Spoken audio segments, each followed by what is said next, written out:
This is Countdown to Economic Collapse, May 13th, 2012. I'm David John Sponheim, running for president under America's Third Party. This is a very bad time for Wall Street. JP Morgan Chase just announced a $2 billion loss. That's right, $2 billion loss. Now here's a company that makes about $19 billion a year. Investment strategies are starting to go belly up.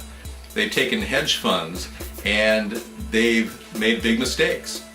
The available for sale securities, which is the area in which JP Morgan was investing, went upside down on them. And this is a very bad sign. Remember, JP Morgan was the organization that triggered the Great Depression.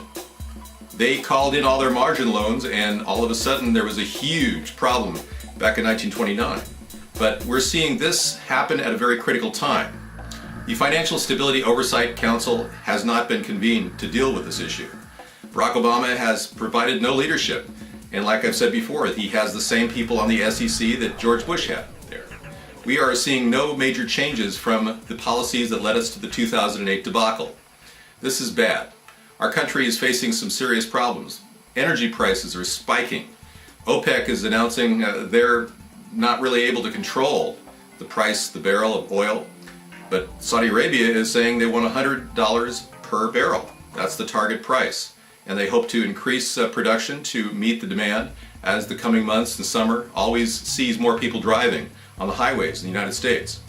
This should ultimately keep the price down. But remember, Barack Obama is still going ahead with the oil embargo against Iran, which is putting a lot of pressure on OPEC. So we are seeing over the entire broad spectrum of things, general meltdowns across the globe. The European disaster is still unfolding. Greece now has a leftist leader who is not agreeing with the fiscal austerity program that Greece was put on in order to finance their debt. You see how this is playing out? The people don't want to make major cuts.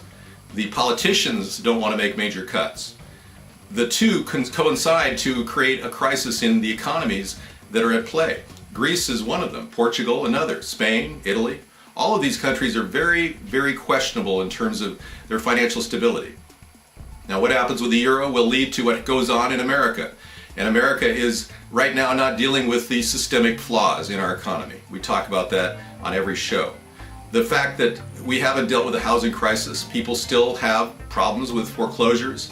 The foreclosure industry is actually going full bore. They're closing in on houses that have been sitting out there with people living in them, not paying their mortgage payments. Now, I'm concerned that companies like Wells Fargo, which are showing positive returns right now on their available for sale securities, could be just like JP Morgan. And I'm also concerned that JP Morgan might just initiate some sort of payback, like calling in their margin loans. This concept could trigger a lot of panic on Wall Street. There are very portentous, ominous things ahead with the kind of hedge fund investments that are going on with no restrictions by Washington. There are stores that are emptying their shelves all around the country. You're noticing when you go to the produce section in your local area, you'll see that there's less produce on the shelves because people aren't buying. That's right, people are cutting back and the economy is stalling. Little indications like that and the malls around the country that are empty or half empty shows that this economy is not rebounding, that we're still very much in the Great Recession, as they call it. And I believe we're in a depression. I believe the Democrats are just making up stories that they're doing a good job just to get Barack Obama elected. Here's a time when a president is completely unable to get criticism, because if people criticize the president, they're accused of being a racist. This is pure demagoguery. Obama is in a position where he is leading this nation astray, virtually sabotaging our economy by overspending. He's overspent $5.5 trillion since he became president. This is beyond the overspending of Congress. Now, I think if we don't start waking up to the reality that if we are going to sit back and watch this same president become renewed again, and this incumbent president continue, we might just see this whole thing fester and get worse and worse as time goes on. But if we move fast with a new president in 2013, we can begin triggering job growth and solve the housing crisis, which is so desperate and we so need to do. But without a new president, I don't see any change. It's certainly not the change that Barack Obama promises. You know, one of my biggest concerns in our country is young people who graduate from college right now, they're graduating with huge student loans. $1 trillion are sitting out there, just vulnerable. $1 trillion worth of FAFSA loans that are not going to be paid back necessarily. That too will put pressure on the financial sector in this country. If people don't get jobs out of college, they can't finance their student loans. It's that simple. So obviously we need to start creating jobs. And Obama is not committed to creating jobs. He said so himself. He said the government is not responsible for creating jobs.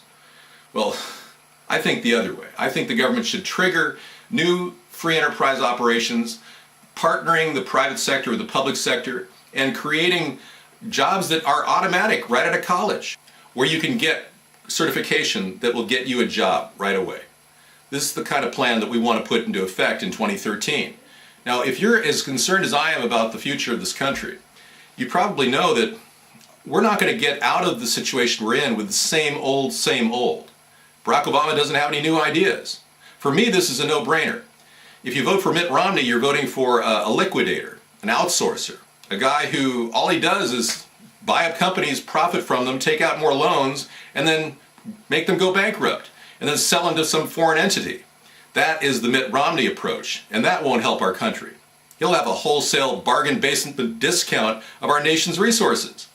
And similarly, if Barack Obama gets another 4 more years, his corporate cronies that get him elected will continue doing what they're doing, which is financing their wealth on the backs of you, the taxpayer. His democratic socialist model is failing. There's no way the working class can hold up the non-working class. Nearly half the population no longer pays taxes in America, which is an example of how the socialist model is failing. I believe that we have a way. Our book, Hybrid Capitalism, shows that way. We've got a way in which the government can get a return on investments, which will lower the amount of taxes that you'll have to pay, and will maintain a sustainable future for our entire economy. So if you want to find out more about our economy and talk about these issues directly with me, I do a weekly show from Monday through Friday, 6 to 8 p.m. Pacific on Blog TV. And I urge you to check that out. It's also posted on our main site at americasthirdparty.com. I'm David John Sponheim, and I support this message.